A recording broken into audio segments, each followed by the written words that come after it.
Akkam jirtu ilmaan Oromoodhaa bakkuma jirtanitti nageenyi koo ka'onnee sirriitti yerraa burqee isin haa dhaqqabu.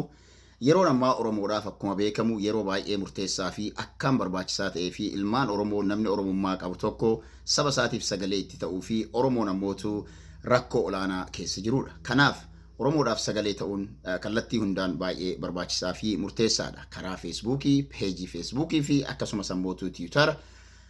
Gara akkasumas ammootu YouTube'dhaan sagalee uummata keenyaa ta'uudhaan uummata keenya rakkoo uummata keenyaa nama hunda dhaqqabsiisuun murteessaadha. Addunyaan arguu qabdi gabaasa kana kallattii hundaan dabarsuunis dirqama keenya ta'a. Kanaaf nutis hojiilee bobboonsaa fi hojiilee uummata keenyaaf sagalee ta'uu jalqabuun keenya ni beekama. Kanaaf hundumti keessanuu Feesbuukii Yeroon Geesse, peejii fi akkasumas ammootu YouTube'ii Yeroon Geesse subscribe godha, share fi like gochuudhaan sagalee keenya uummata hunda haa dhaqqabsiisnu.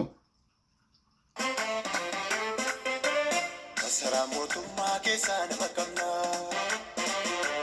jechuun yaa sabaa maqaa maal godha ergaan qabatamne ergaan naaneffamne siidaan dhaabatee fi galaataan arganne lubbuun goototaa kaleessa dhabne.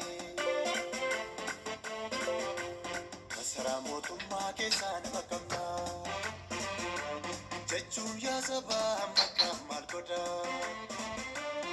Akka bultu irra deebi'ee ilmaan Oromoo bakkuma jirtanitti hundumti keessanuu nagahannaa jiraadha.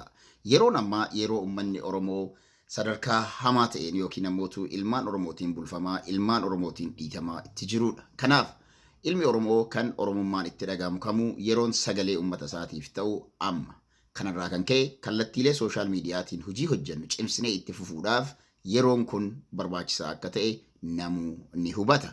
Mootummaanis sooshaal miidiyaalee kallattii garaagaraa irratti duula banaa jira. Duula kanaan sagalee uummata Oromoo osoo hin cufne dursinee gara Feesbuukii, peejii fi akkasumas ammootu YouTube'dhaan sagalee uummata Oromoo dhageessuun yeroo murteessaa ta'e keessa jirra. Kanaaf Feesbuukii ilmaan Oromoo aktiivistoota ta'anii hunda dabalatee kiyyas kan Yeroon Geesse jedhu yookiin Feesbuukis YouTube illee subscribe godhaa, share godhaa, like godhaa, follow godhaa, hiriyummaa illee gaafadhaa bakka banaa jirrutti hiriyoota yeroodhaa yerootti ni daballa. Galatooma.